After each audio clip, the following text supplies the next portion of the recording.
Welcome to Everything Comes Together. My name is Srinag. I'm an architectural photographer based in Chennai, India.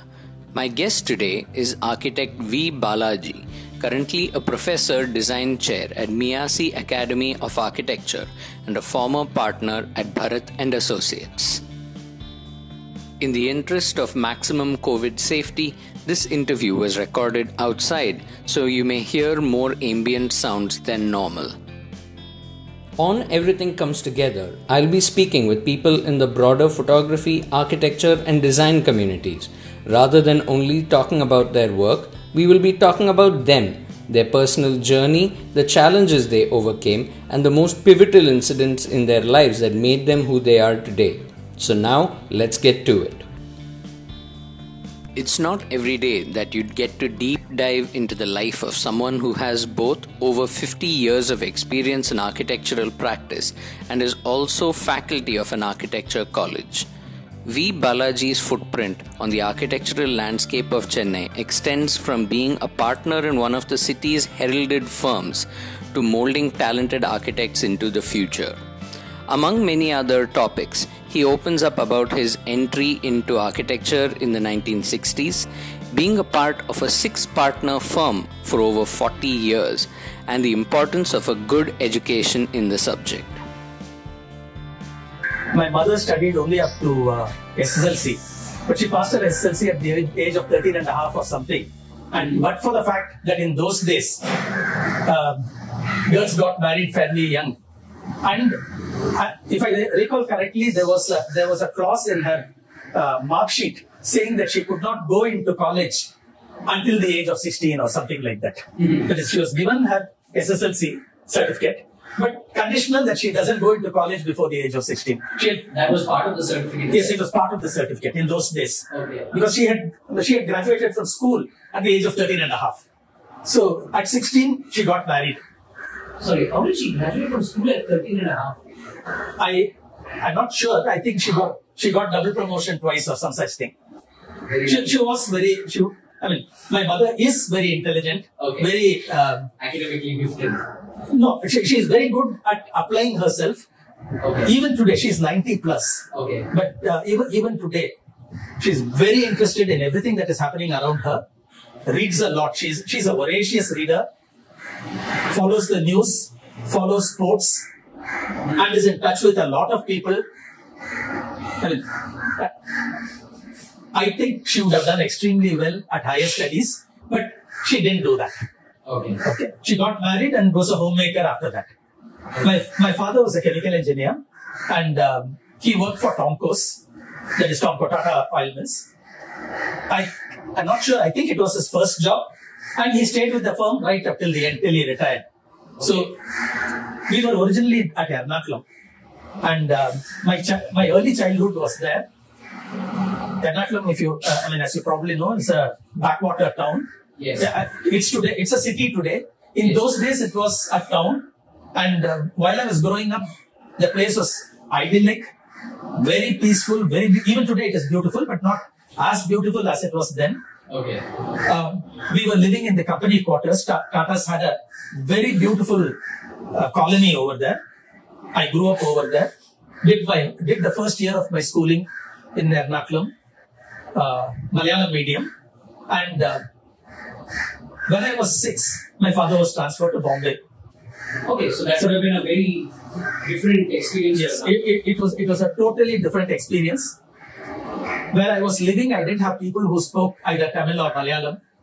So, early stages, it was difficult for me to make friends, to play with others. Yeah, I can imagine. The medium of education was English. I didn't know a word of English.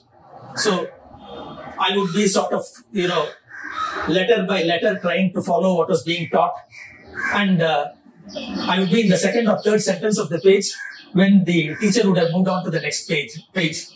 So, the first few months were a struggle.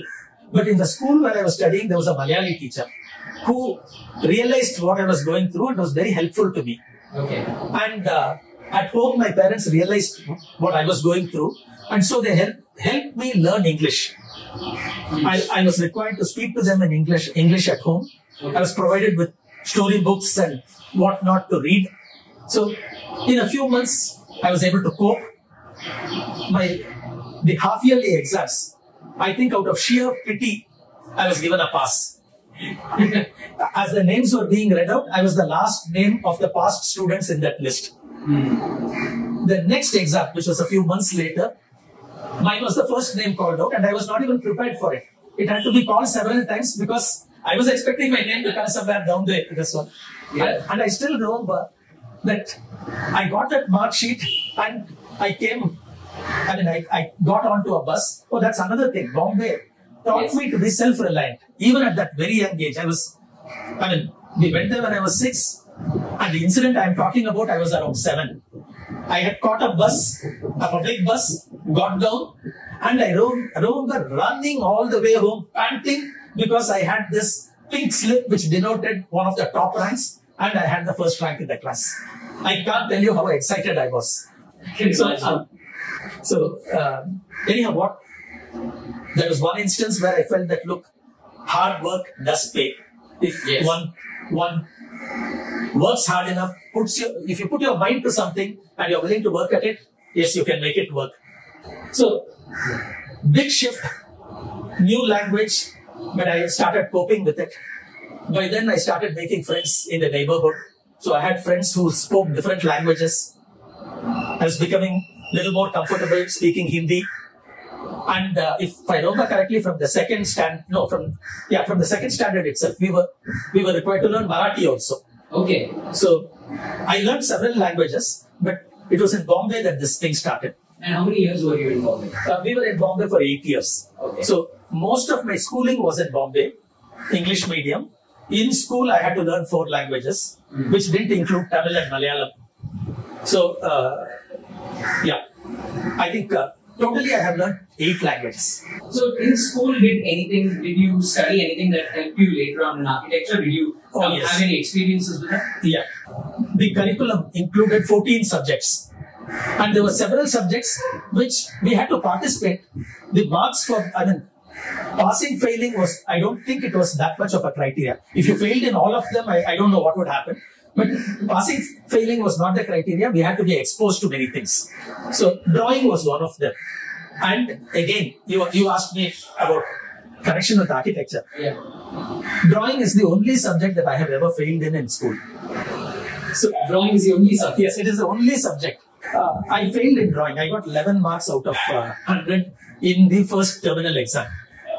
And I also got the first rank in class. Okay. So that is after that early exposure when I was taken by surprise and I got the first rank. For me, it was sort of, I had to be topping my class. I got into that mode. So again, in my 5th standard, I topped my class, but I had a red line under the drawing mark. And I was so ashamed of that, more than proud of the first. So I was so ashamed of that I went home and I started practicing drawing. And the way I did that was, in those days, comics used to have, today I know what is behind it, but there used to be some images. It was an advertisement. There would be an image. And see if you can draw this. And if you can't draw it, it means you have talent. Write to us and we'll help you to develop some such thing. I don't remember the exact words. So I chose 1 or 2 of those images and I started doing them over and over and over again till I could do it blindfolded. Of course, I never applied and all that. That was not it. But doing something over and over and over again, I think I started training my hand. And by the time the final exam came, I topped the class in drawing. I still remember I got 92 out of 100 for that exam. From 11, I had jumped to 92. And that's again going back to putting in that hard work. Exactly. If at all I needed reinforcement of that one principle, that things are possible if you want them badly enough and if you're willing to work towards it. I didn't have to work for my studies. That came very, very easily to me. In fact, I was a bad influence on other students. Because I was never seen to be working, but I was always getting the marks. So I'm sure, but for my close friends, a lot of people wouldn't have thought, and they wouldn't have viewed me very kindly. Yes. But studies were not a problem. Drawing had been a problem, but that had gone into the past. Yes. But what happened was my drawing teacher was so impressed with the jump that I had made that he talked to my parents, persuaded them from next year onwards to allow me to stay back in school 3 days a week so that he could give me special training. Okay. So, over and above the standard of the class, he was helping me to develop. And then he persuaded my parents to allow me to sit for a government exam in drawing, which I passed. So, things were moving along like that. But then we got transferred out of, my father got transferred back to Ernakulam. Okay. So, 8 years in Bombay, when I picked up some languages, picked up confidence in my abilities, that is particularly academic abilities, picked up the skill in drawing. In fact, I was so confident that I could do anything that drawing, singing contest, I would put up my hand. And I can't sing for nuts. Absolutely. My parents were shocked when I told them that I've entered the singing competition. So, and that's overconfidence. yes, it was, I had blind faith in my abilities. Yes. Now, this sounds actually like a really pretty great school to have been in, to put so much of emphasis on non-academic subjects. Which school is this? The school I studied in was St. Joseph's, Vadala. Okay. And sports was part of our curriculum. Okay. I mean, even in the other school, it was there. There it was physical education. Here it was sports and physical education combined. So, entire class had to go out and we used to do various exercises. And then we would be divided into groups and we had to take part in various sports activities. Sure. So, it was not a huge school. Yes. And it used to cater to middle income, lower middle income family children. Okay. I visited the school much later. Okay. And by then, Bombay had certain policies about, I think, catchment area, all that. So this school was serving children from lower middle income and slums. Okay. But the education I received there was excellent. Yeah. My foundation in most things was very, very good thanks to that school. So now that you have probably come to the end of school by this point, by the time when you were back in Ernakulam, where did your interest in architecture come in? How did you get into architecture itself? See, we moved back to Bombay in 1961. Back to Ernakulam from Bombay in 61. And I had not completed my schooling. I still had 2 years left in school. Those days in Ernakulam, you did not have to choose any particular stream. At the end of your school, all avenues were still open to you. Anyhow, as I was approaching the end of PUC, there was a slight tussle at home. My mother wanted me to be a doctor. My father wanted me to be an engineer. I didn't have a preference. Okay. And I had this blind belief that whatever I wanted to be, I could be. That belief I had. That confidence. That confidence I had. Yeah. And as I told you, studies were, they came easily to me. I was doing well in all the subjects. So it is not as though I was doing well in one subject, not doing well, I had to avoid that subject. I didn't have those problems. So I was absolutely undecided. I was leaning more towards more towards engineering than medicine. Mainly because by then I had already become very keen on sports. And I felt that if I went into medicine, I would have to put those things away to become very secondary. Somehow I felt that if I were in an engineering course, I could combine the two. So, heart of hearts, I wanted to do engineering and not medicine. At this stage, my parents consulted my uncle. I had an uncle who was into academics. He was teaching at Delhi College of Engineering. Okay. I think, in fact, if I remember correctly, he was the head of the civil engineering department. Okay. And in those days, architecture came under that engineering department, civil engineering department. So my uncle knew about my having, passed a drawing exam in Bombay and being keen on drawing and all that. Yes. And he knew how I was academically. So he told my parents that in his opinion, architecture would suit me more than any other engineering subject. And he said he didn't have an opinion about medicine. Engineering subjects, he felt architecture might be the ideal one because I have certain skills that other people don't have. So that would be good. I had no idea what architecture was. Okay, absolutely no idea. So, I knew to the extent that architecture was something to do with buildings. But beyond that, I didn't know what the course was. Okay. But my uncle said this, my parents were agreeable, so fine. I decided to apply for architecture. My uncle encouraged me to sit for an IIT exam. He said IIT has architecture at Kharagpur. In his opinion, that would be the place where I should study. And he said this even though he was in Delhi. Okay.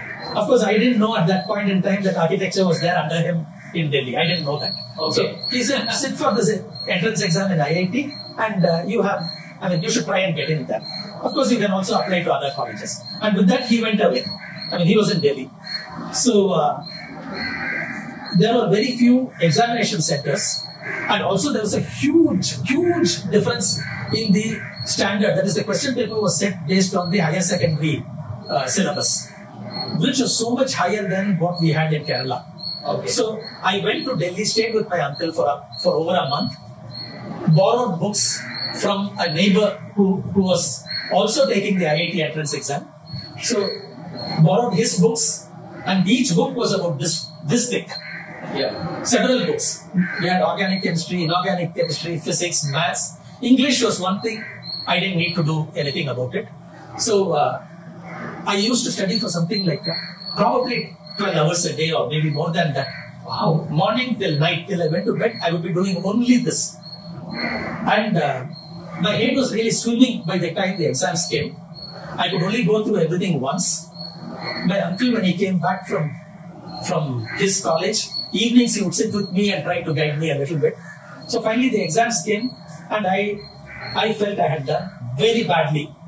So I immediately informed my parents and I said, no, there's no hope of my getting through. I would like to come back to Ernakulam. My parents, one of the things that we had been told was that there would be no communication telling us whether we had passed or failed. There would be a communication if I had qualified for an interview, which would mean I had passed and passed at a sufficiently high rank to be called for an interview. Sure. And if that intimation comes, then you come for the interview. Otherwise, you wait until such and such a date. If you haven't heard from us, it means you have failed. You are not qualified. And the interview would be in Delhi itself. I had to choose an interview center. There were several, and I had opted for Delhi because I was expected to be in Delhi. Right. So now that I wanted to go back home because I hadn't done well, my parents said, no, you stay until that particular cutoff date. So very unwillingly I stayed on because Delhi in summer was intolerable. Yeah. It was no pleasure staying in Delhi. So I stayed, though my uncle and aunt were very, very welcoming. So that was not the problem. It was just I wanted to get back to Ernakulam. Now I stayed in Delhi, and during that time, I also visited Calcutta, came back to Delhi. During that time, Jawaharlal Nehru died. And everything went topsy-turvy. So schedules went haywire, colleges closed down for a week. So the cutoff date came, and I boarded the train and I came back home. And a few days later, the interview card for an interview in Delhi on a particular day came to my uncle's house. By which time I had already come to Chennai and in those days Madras, yes. Caught a train and gone off to Ernakulam. The thing is, my uncle and aunt, his family, they followed to Madras a few days behind me. And this card came only after they left Delhi. So they didn't see it either. They too didn't see it. Fortunately, the neighbor whose books I had borrowed knew that I had sat for this exam, and when he saw this, he realized it was this. And the only address he had was my uncle's forwarding address in this one in Chennai. Yes. So he forwarded it to Chennai. It came to Chennai. I had left Chennai. I had left Madras. So from there it was forwarded and it came to Ernakulam. By the time I finally got it, the interview was over in Delhi. So I got a seat at Kharagpur. Yes. But it sort of slipped out of my hands. So where did you end up studying in next? So, fortunately, when I was with my uncle, another of my cousins was also there, and that cousin had studied at AC Tech, and AC Tech, that is Agapa Chettiar College of Technology, right, had a department of architecture. So he said, there is architecture here, you should apply here. And right. I just took him through 1 year and out of the other year. Now AC Tech is present day Anna University. Yes, present day SAP Anna University. Yes. So AC Tech and SAP have become two separate institutions. Sure. But in those days it was one institution. Architecture was one of the departments. There were 4 departments. You had chemical engineering, textile technology, leather technology, and architecture. Okay. So he got hold of an application form, made me fill it up, and I put in the application form, and I forgot about it completely. Okay. When I filled up the form, I had not yet received my Kerala results, my PUC results. Okay. So in the column where I was supposed to fill in the marks and what class I had and all that, I just filled in saying I expect a first class. I don't have my marks. I'll send it when I get it. And I put in the application form and promptly forgot about it. So the results came. I was at home. I had applied to other colleges. Almost every college that I applied to, I did get a invitation and all that. But I forgot about this. And suddenly one day I received a communication from them, from AC Tech, asking me to come for an interview. Okay. So when I went, and still I had forgotten that I had not sent them the mark list. So when I went to the interview, I was asked, you have written like this. Did you get a first class or some such question? And I said, yes, I got a first class. I got so many marks. You have not yet given it to us. Please give it. And so you found out about that at the interview itself? No, I found out at the interview that I was reminded that I had not given it to them. So I handed it in. After the interview, I handed it in. I also got a seat at Trivandrum College of Engineering and Architecture, but they were just starting that year. This college, what is now SAP, was into its 8th year. I was in the 8th batch. So I felt this was a more, substantial course. It has been there longer, and so joined over here. Okay. So that's how I got into architecture, still not knowing what architecture was. In fact, I remember one thing. Sure. At the interview, I was asked to name any architect. And of course, I didn't know any architect. But suddenly I remembered that on my way to the interview, I caught a bus which had come through Santo. And there was one building which was just coming up. And there had been a board there. And there was the name of the architect for that particular, this one. So I named that architect, and whoever asked me the question nodded, smiled, and that was it. But I didn't know any architect. In fact, one of the leading architects of Chennai was on the interview panel. It was in the interview panel, Professor Pitavanian. Oh, okay.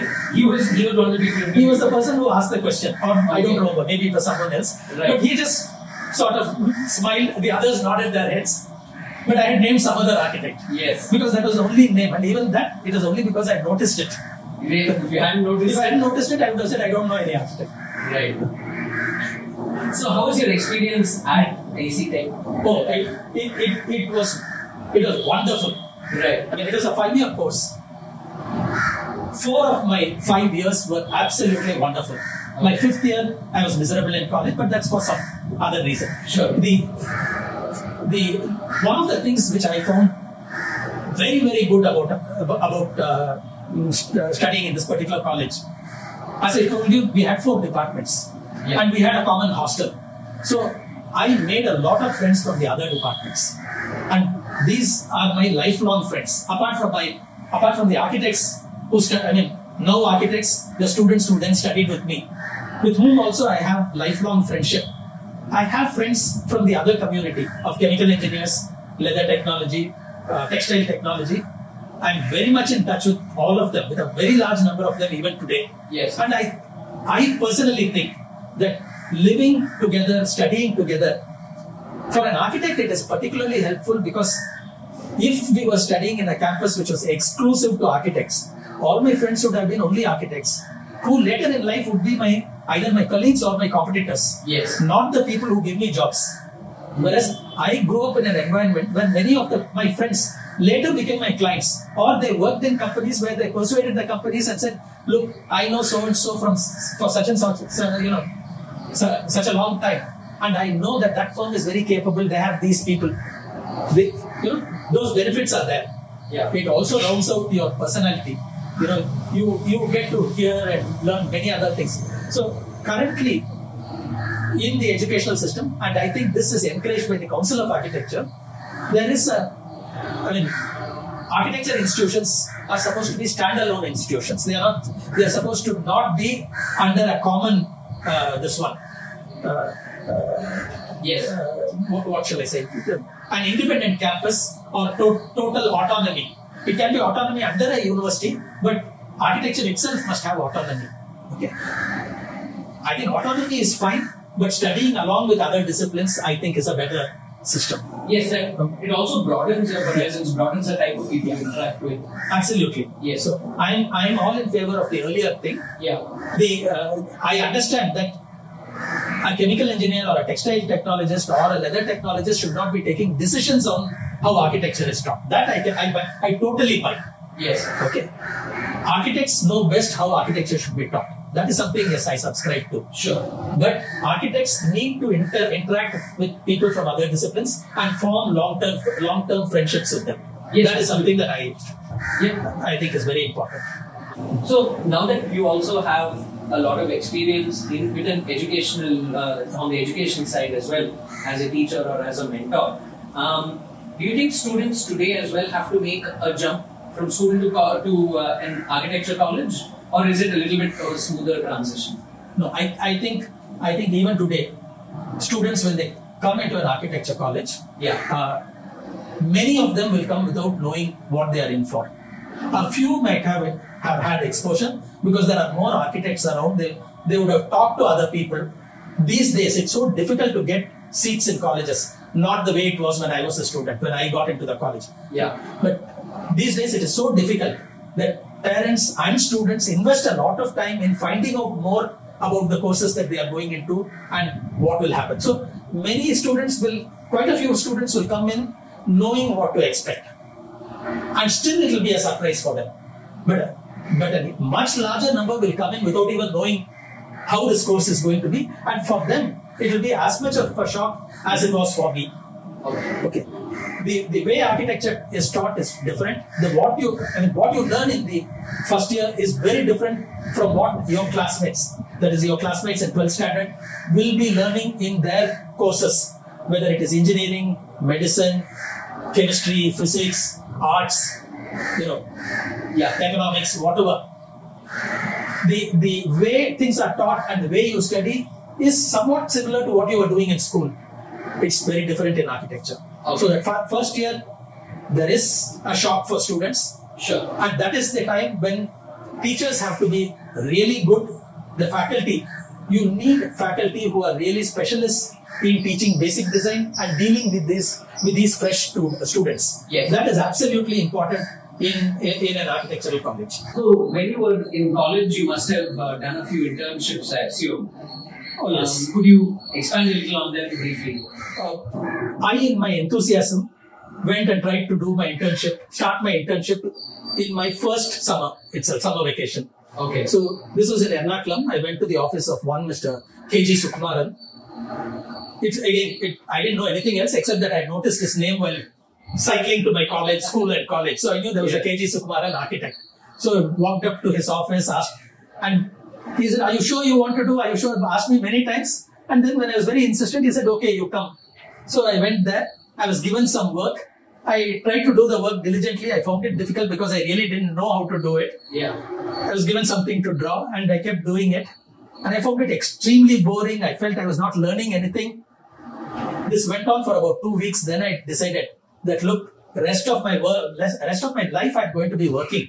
Yeah. So I think that this year and next year I should enjoy my summer vacation. So I just stopped working after 2 weeks, enjoyed my summer vacation. Second summer, I made no attempt to go anywhere for internship. And from my third year onwards, that is the third vacation onwards, I started working. I tried to find a place for internship, did that. And that cost effect, I found it extremely useful then. Yeah, you were probably not ready in the first year. Yes, absolutely not ready. Yeah. And I also, today I can say that, look, there is a time for everything. There is no need to start, training, working too early. Yeah. Use your time. Find the right time to do the right thing. Yeah. So in your third and fourth year, you interned with a well-known architect in Madras. Yeah. For me, the tried and tested method was to look at boards, get to know some names and go there. And so there was one architect whose name used to figure in many construction sites. I used to see it all over Chennai. So I went to that particular office, that architect's office, and I think I spent 3 days trying to meet the architect. And I could never meet the architect. I spent, I think, upwards of something like 12 hours in that office, spread over 3 days. without seeing the architect, and I was very dejected. I was coming away when I ran into a senior from my college who asked me, "Oh, where are you going to intern?" I said, "No, for the last 3 days I've been going to so-and-so's office and haven't been able to see him."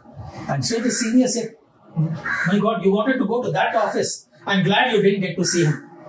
That isn't the place where you should be doing your internship." And then he suggested R.R. Sharma. I had heard of R.R. Sharma, but I had also heard that he was an extremely severe taskmaster. Yeah. And I mean, people would have to sort of work extremely hard in his office, very, very strict disciplinarian.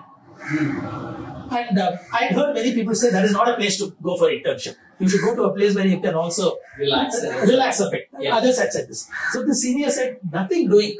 That is the place you should go to if you want to really learn." So I said, "Okay, where is it?" He said, "You just walk past his office." And he turned me around and he sent me to the office. I was on C.P. Ramsamaya Road. The office was on C.P. Ramsamaya Road. Okay. So I went to his office. I requested to see him. Within 5 minutes, he saw me, which itself was such a difference from the earlier office. Yeah. He asked me a few questions and asked me to join from the next day. So I started. Wow, that was That's quick it. turnaround. Quick turnaround. Yeah. He didn't ask to see my work and stuff like that. He just talked to me a little bit. Said, "Come from tomorrow." And I went there. And that was, I had a totally different perception of architecture and what I needed to do and what I needed to learn, what I needed to become good at after I had worked in that office. That summer. I liked it so much that next year, after my fourth year summer vacation, once again I went. I had requested at the end of the that internship itself, "Can I come back next year?" And he said, "Yes, you're welcome." So next year again I went. So I did about 4 months of internship there. And later on went into 5th year. And so, what did you sort of gain from your experience there? Apart from, he's obviously an established architect, right? So, what did you pick up from that you were able to use in the future? Okay. I went into the internship with no expectations because I didn't know what I was going to learn. I didn't know how I would be used by the office, what I would learn. I had no preconceived ideas. I knew nothing. So, first thing that I found was I had to be at my work. I had to be focused right through the day. I had to be punctual. No bunking, no relaxing. Yes, there would be a tea break or a coffee break when we would be served. I could take the coffee, go sit down somewhere. There was a small library. I could go and look at things. I could take drawings from other projects, look through them. In fact, I was encouraged to do all those things. Sure. All those things were done in a very controlled manner. There was somebody in charge of these things. So all of that. But the main thing is I had to be focused on work and work-related matters from the time I entered the office to the time I left the office. That was expected. And we would be given assignments, small assignments, but these assignments had to be, They had to be done on time. They had to be done on time, not only done on time. The progress would be reviewed. For example, R.R. Sharma would have a discussion with some clients. And at the end of the discussion, if he was free, he would send for one of the trainees. Yeah. To come with the work, he would go through the work. He would ask us questions. And of course, we wouldn't be able to answer many of the questions. But he would very patiently, he would tick us off and he would make us feel very, very small.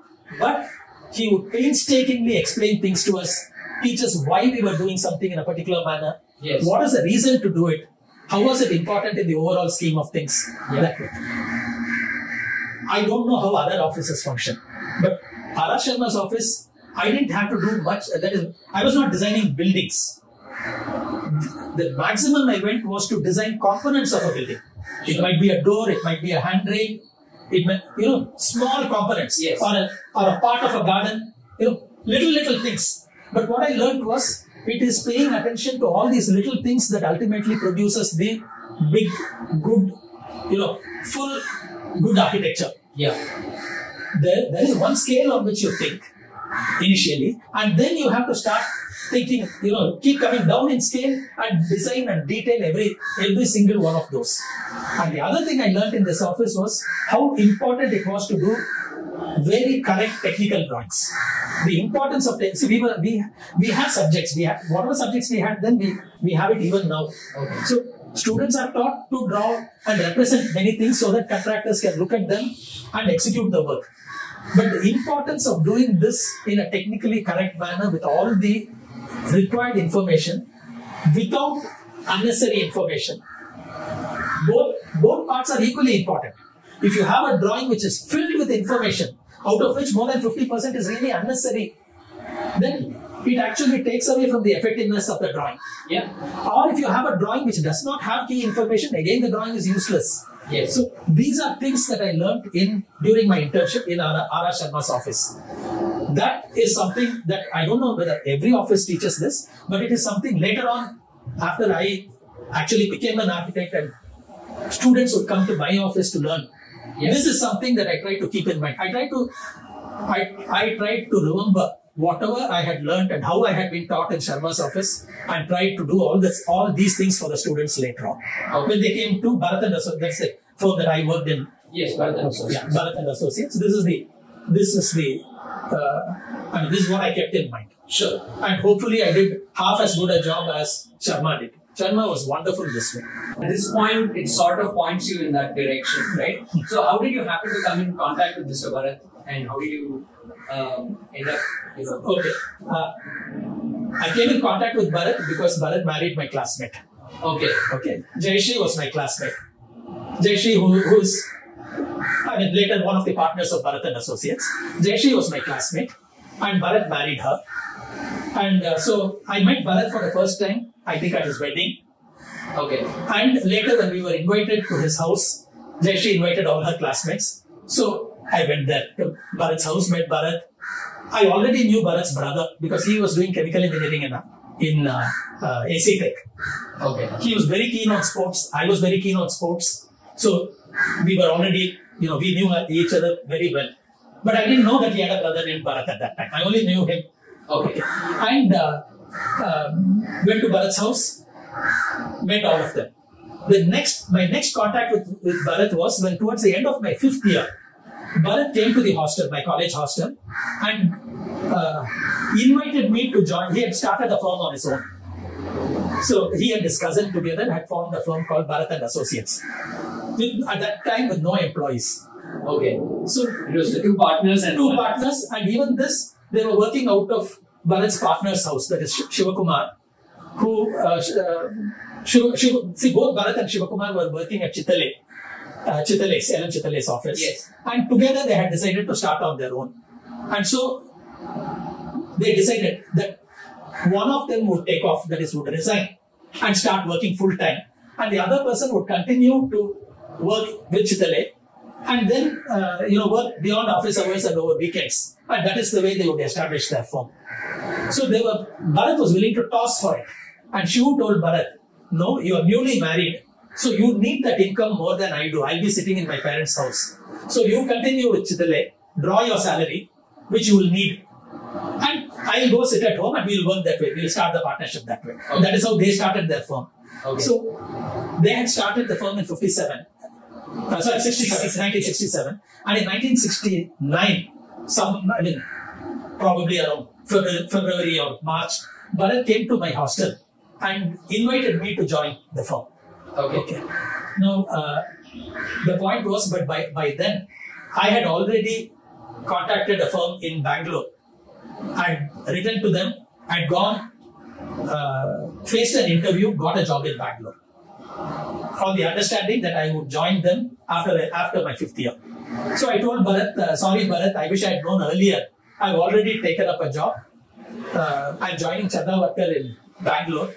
If I had known earlier, I would have been happy, but sorry, I'm already going somewhere else. So he said, oh, that's okay and all that, wish me luck, and went away. And that was the end of it. That's how I came in touch with Bharat. But what happened later was that my plans changed and I didn't want to leave Chennai. Yeah. I did not complete my course within 5 years. I didn't submit my thesis in my 6th year. So I actually took 7 years to complete my course. Okay. I submitted my thesis in my 7th year.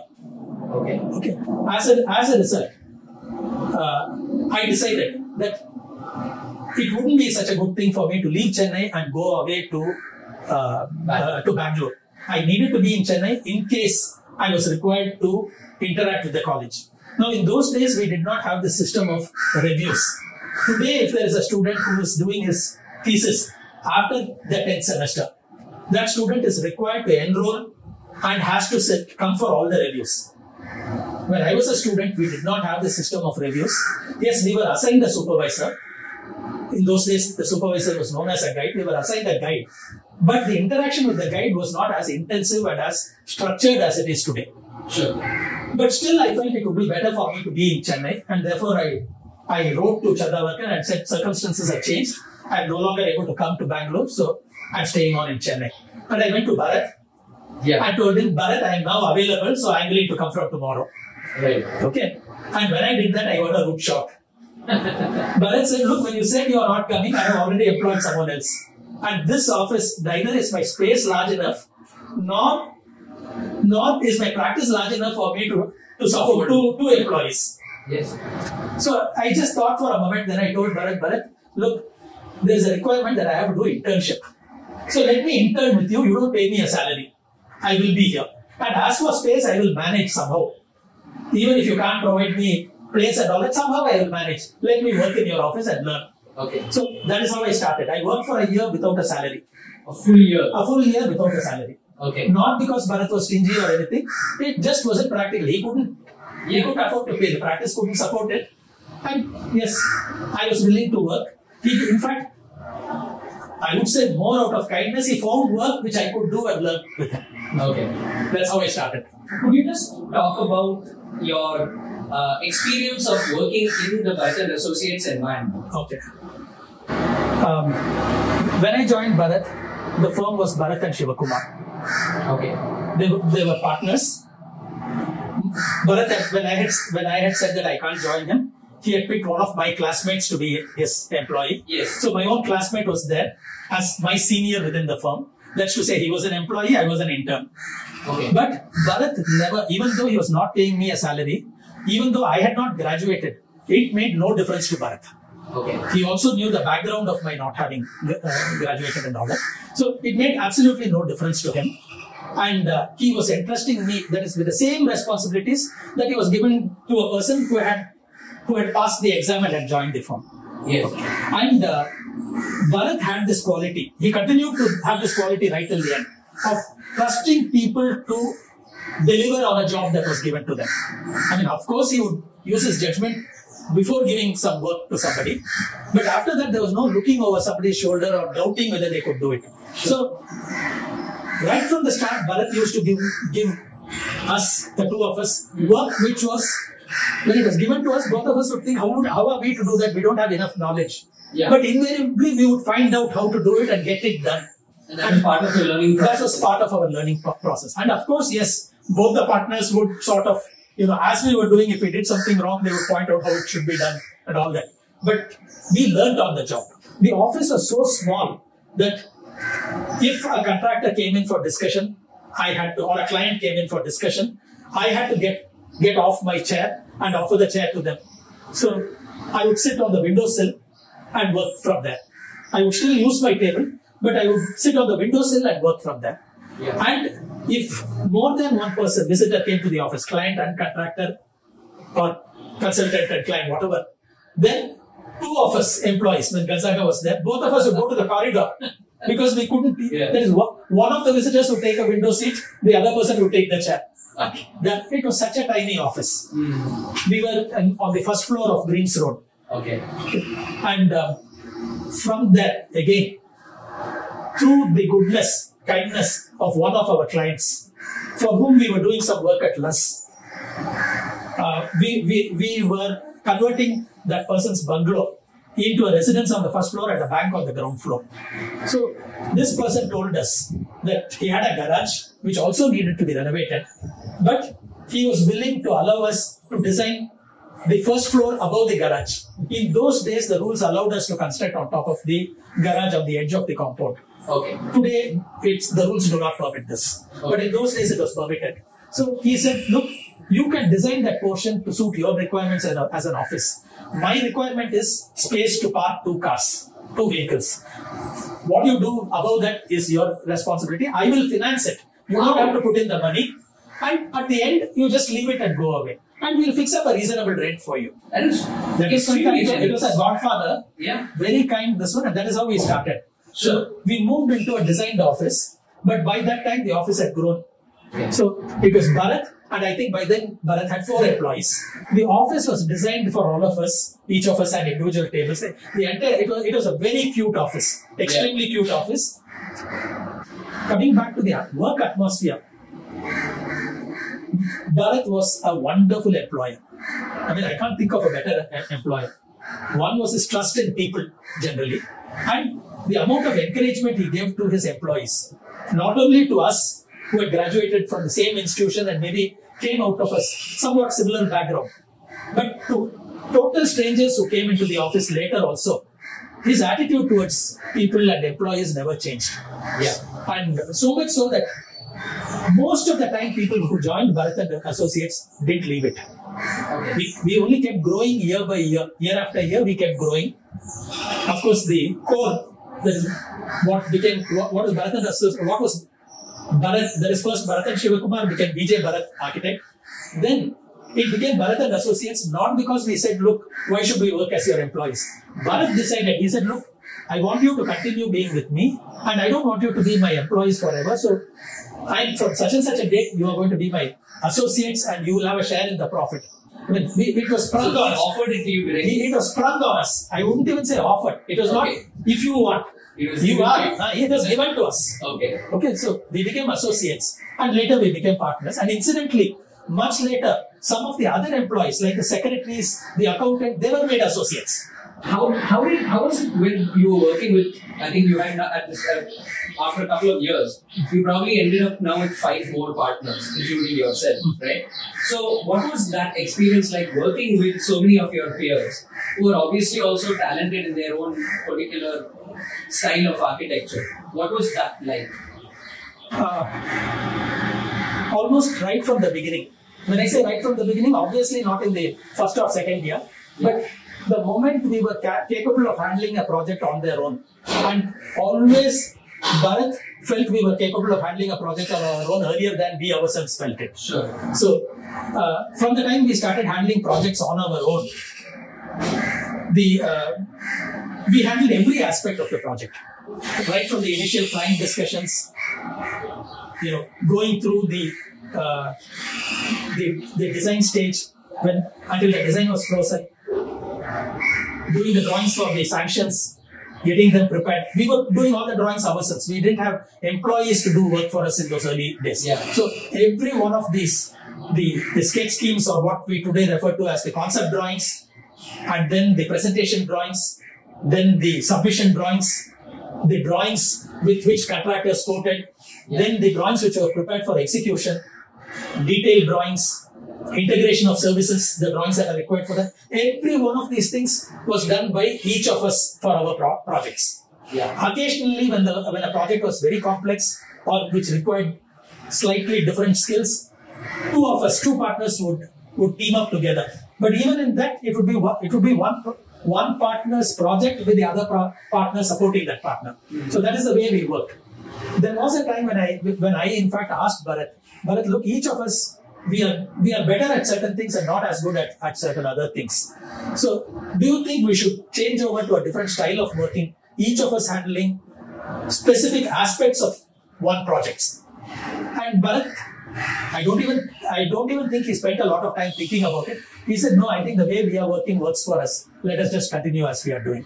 So that is what we did. So there was a lot of one person backing up another. That's the way we work. We work that way. And it's not that everyone was, marching to the same tune. We had different opinions. There were many occasions when we would discuss ideas, thrash and insist that, each of us, what we are saying is the right way and all that. Yeah. But all that was done we still continued. We enjoyed working together. Yeah. On major issues, we had no friction. Right. Particularly where money and the division of money was concerned, absolutely no friction. Yes. Okay. And that's really important. Very important. On ethics and what we do, what we don't do because it is not ethical, or what again, we were in agreement. Yeah. We might have had subtle differences even in that, but nothing large enough to create any friction, or So we started together, we ended together. When we started winding up, we were still all together. Yeah. And I can tell you that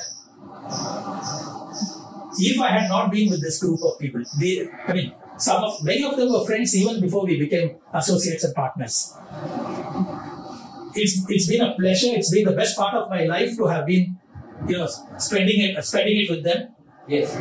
Earlier in college, later at work, and now that I'm out of work, we still continue to meet. We go to have lunch together, whatever. Yes. Okay, so it's been a wonderful life that way. I think that's really great to hear. So now that you've spent a certain amount of time working, now this would have been maybe about 20 years into your career, you start teaching as well, right?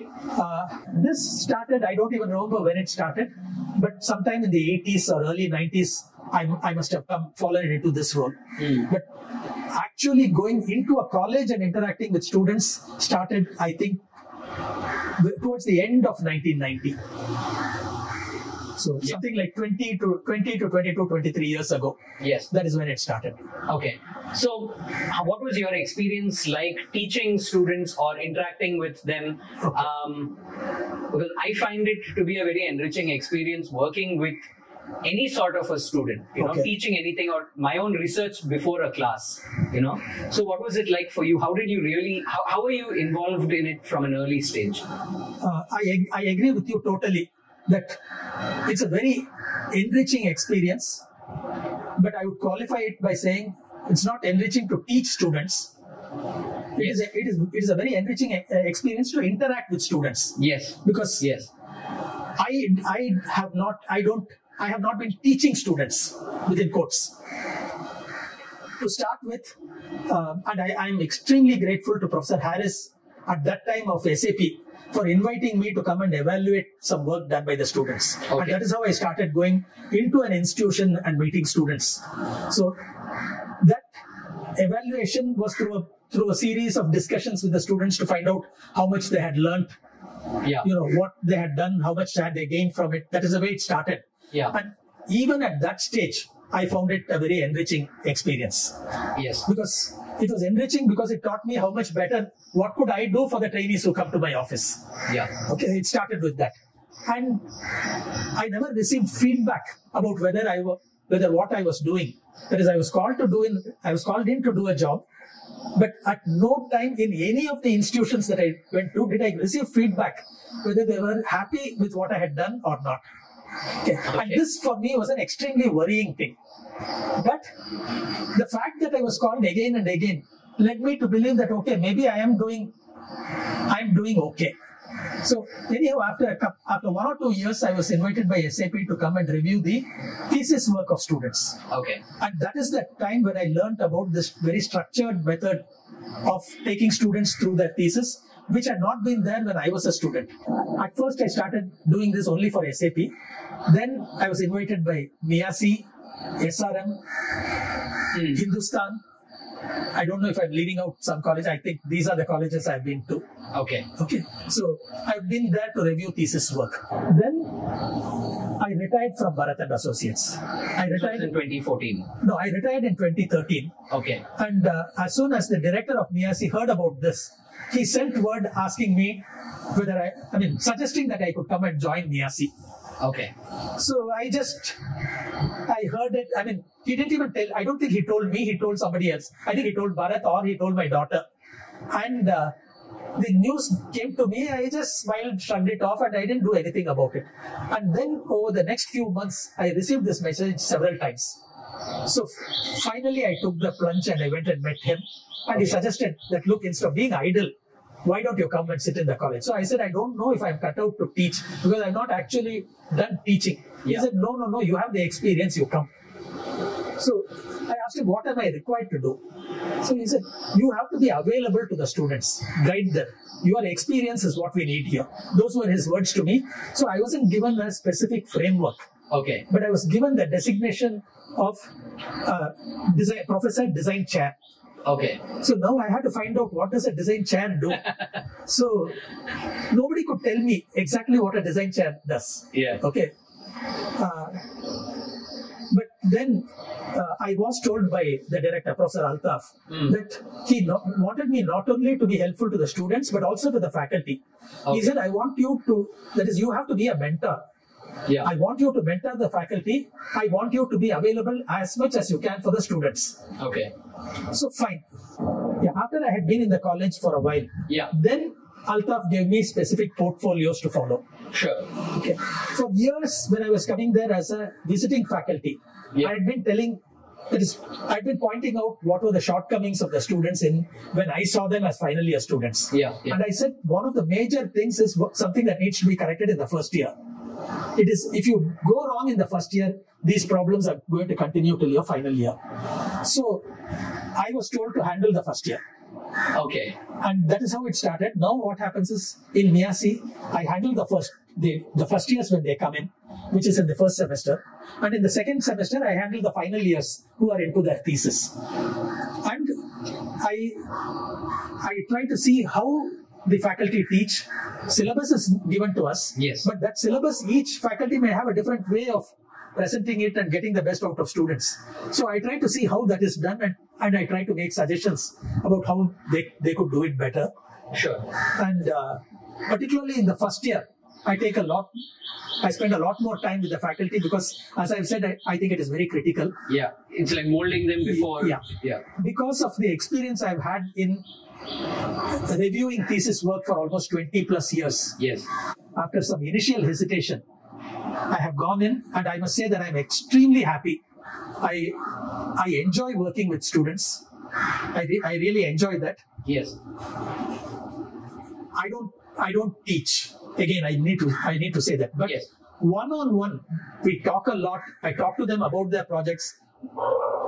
Try to give them new direction. Try to tell them how they need to approach their projects. Yeah.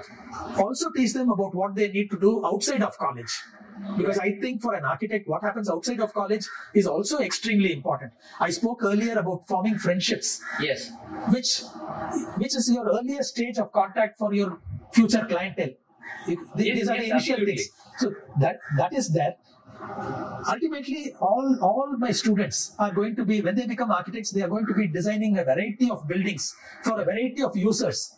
So even when they are students, they need to get to know these variety of buildings, experience them. Yeah. They need to see the users of these buildings. So architecture cannot be learned confining yourself to your campus, putting your nose down to the grindstone, reading Yes. books, doing drawings, going to your hostel room.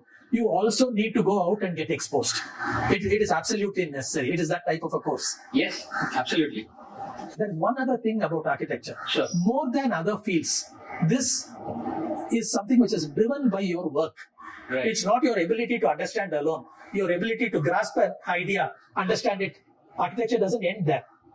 Yeah. You really need to work any particular idea. You need to do multiple iterations of that, keep refining it. And in any project, there are umpteen stages. And at each stage, there's multiple iterations, exploring ideas, Yes. using whatever else you learn as part of the course into, in advancing your project. This needs to happen. Yeah. And that is why it's a work-driven course. Yes. If a student being very intelligent and able to grasp things easily need not necessarily do well. A student who is willing to work very hard will do well. Yes. A student who has got this ability and also works hard will do brilliantly. Yeah.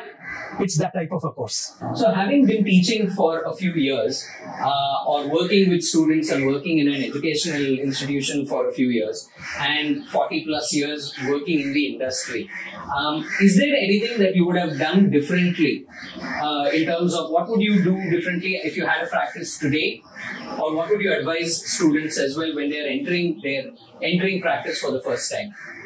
I allowed myself, that is after coming out of college, I only learned what I learned on work and through working. I also did not feel the need at that time to do a master's degree, because I was very clear at that time, at least I had no intention of becoming a teacher, writing a book or any of those things. I thought, once I completed architecture, once I had done with school, I wanted to go into practice. Sure.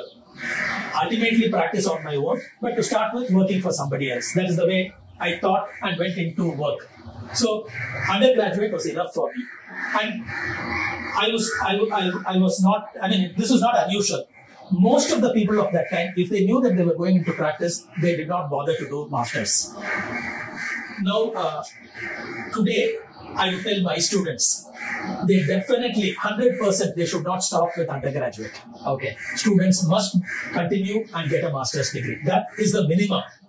And many of them, if they have the aptitude, they should go on and do a PhD. Or they should do multiple masters. Okay. But stopping with just a BArch degree, I think is not enough. That's my first advice to students. This is something that if I were a student today and going into practice, this is something I would do differently. The other thing is... would you suggest they do that immediately after they finish their BArch degree? Or should they be a bit older, do you feel, or with a little bit more experience? The thing is, opinion is divided on this. Sure. Even amongst my own faculty in the college. I am of the opinion that after you do your undergraduate, a student should work for a couple of years. Okay. 2 years is, in my opinion, the optimum. It's neither too long nor is it too short. But in my opinion, a minimum of 1 year. In my opinion, one should not jump directly into masters. Okay. The advantages of working for a while and then going on. One, you learn to assimilate whatever you're taught better. You have a better grasp of what exactly you need to learn and how to learn it. And there is also a very high probability that during the 2 years, your interest might change once you have had exposure to different aspects of architecture in the real world. Yes. As against what you have thought of while you were a student. Yeah. So for this reason, I feel this is the best way to do it. Okay. There are others in the faculty who feel no. Once you start working, then the ability to work, to study, it comes down. I don't subscribe to that view. Okay. This is as far as the masters is concerned. Sure. I also strongly recommend to students that they don't try to practice independently. Don't set up a independent practice immediately after graduating. The BArch degree it is something like a stepping stone from which they still have to learn a lot, both through work exposure and maybe a master's, whatever, before they are in a position to actually give the services that an architect needs to give. Sure. So once they have a client, they are going to be paid for their services. I think it would be an extremely wrong thing to get paid for services that you do not give properly. And I think at the point in time when they graduate, they are not yet in a position to give these services properly. Okay. They need a little more experience. Sure. At that stage. Now, there is something else that I also wanted to bring up, which we actually talked about when I came to meet you at MIASI itself, where you were also talking about some of your students entering competitions, or even when they are still fairly young, fairly fresh to the industry, to enter competitions. Could you just briefly touch upon that? Yeah, I think it is very good for students to enter competitions. I mean, that doesn't need any explanation. Yeah. And students in MIASI take part in many competitions, win many competitions, and this is not confined to MIASI alone. Okay. I think there were fewer competitions when I was a student, and certain competitions we were not even encouraged to enter. Okay. And the whole awareness was far less at that time. But now I find that most institutions encourage their students to enter competitions. Okay. And at MIASI, they definitely do, and many of our students win competitions. I think it's an excellent thing. Yeah, it brings them breaks that they can jump a few steps ahead. And it gives them confidence. It allows them to compare where do they stand amongst their peer. Yes. So it's good, and it is already happening. Another thing, incidentally, which Bharat and Associates, because I said we didn't compete. The other thing we didn't do was we didn't document our work. And today, at the fag end, that is now I have retired. Yeah. And I don't have a record of the work that we did. We did over 1,000 projects. A very large number of our projects, of course, were residences, factories, and a fairly diverse portfolio. Yes. But we have absolutely, almost like a zero record. We were excellent at preserving our work files and drawings. But all of that, 100% of that we lost in the 2015 floods. All of it. Everything. Including the hard drives of the computers which went underwater. Because the water level in the office, we were in an office where the ground sloped towards the river. Yes. So we had what was known as a basement which was above ground. Okay. So we never thought that that place would get flooded. But in 2015, if you remember, it was a man-made disaster. Yes. And water came and it overflowed and it went on to Anna Shale.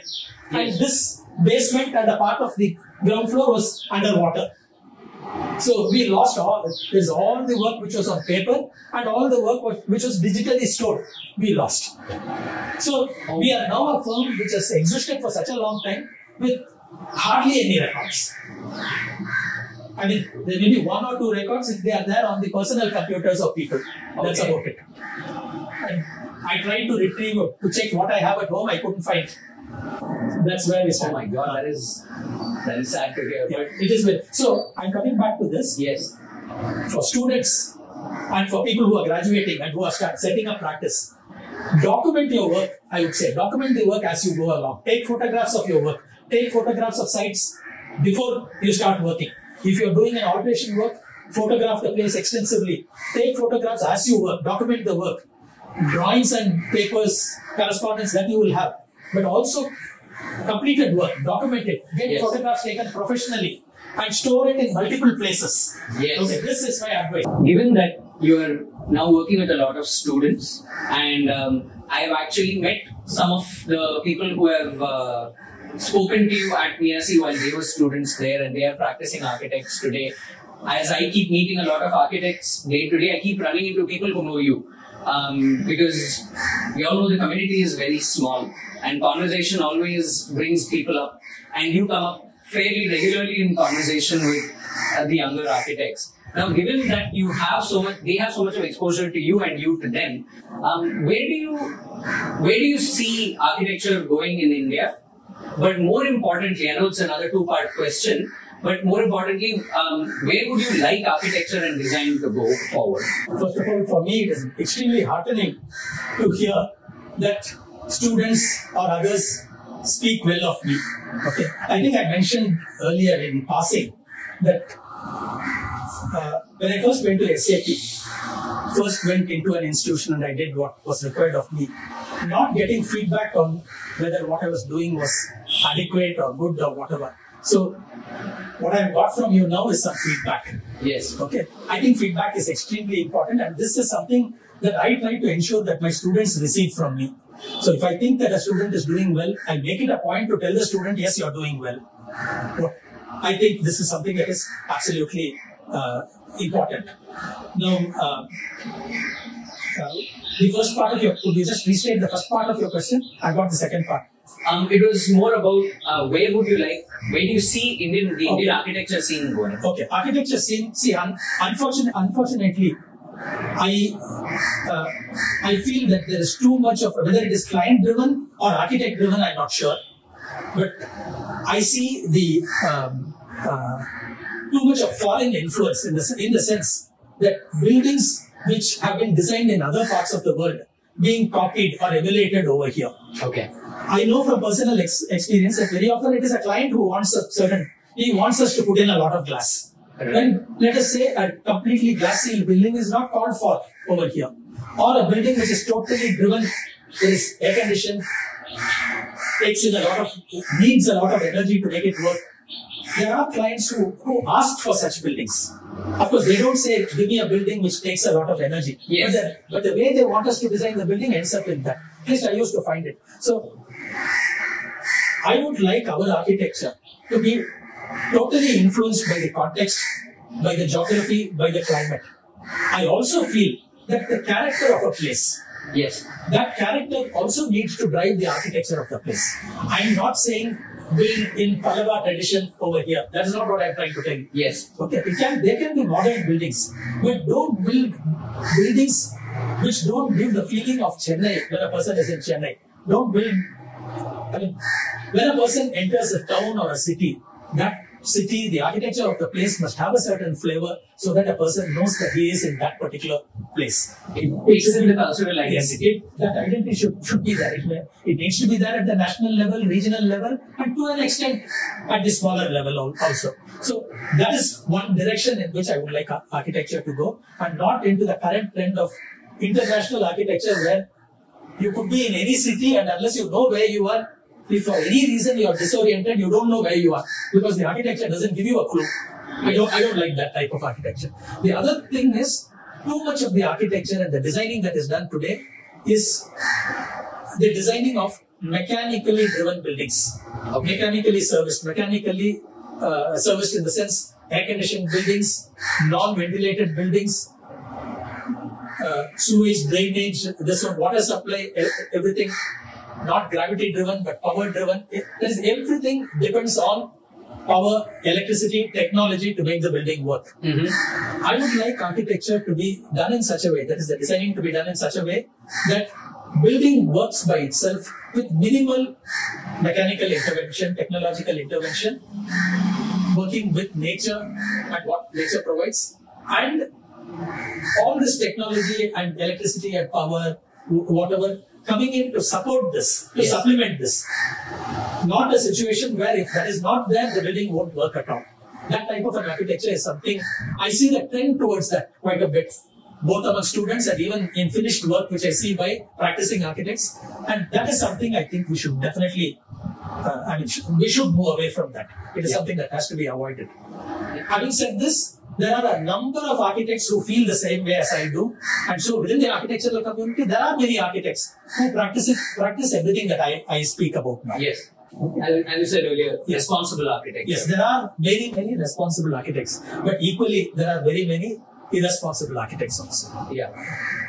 I think now, having spoken to you several times over the past few years and also for the last hour or so, I'm really grateful that you gave me the time to do this recording, because I'm sure there are people who will be able to listen to this and take something away from it. Given your experience working and given your experience as an educator as well, thank you so much for doing this, and I hope we get to talk again even on camera and off camera as well. Thank you very much for inviting me. It was a pleasure to talk to you. Thanks for the opportunity. This episode was recorded at the offices of Shreya Nagarajan Singh Arts Development Consultancy. If you would like to hire this space, contact them at the links in the episode description.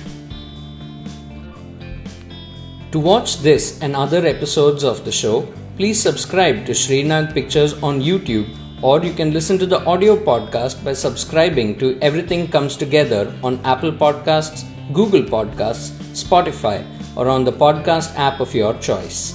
The music for the show was composed by Ashray Harishankar from Escapist Music. Post-production by Thiruvikraman Srinivasa Raghavan of SNS Arts Development Consultancy, and production assistance by Abdul Jilani. You can reach me on Instagram at Srinag or from my website www.srinagpictures.com. I'll be back in 2 weeks with another fascinating guests who work in photography, architecture or design. Until we meet again, it's goodbye from Mylapore.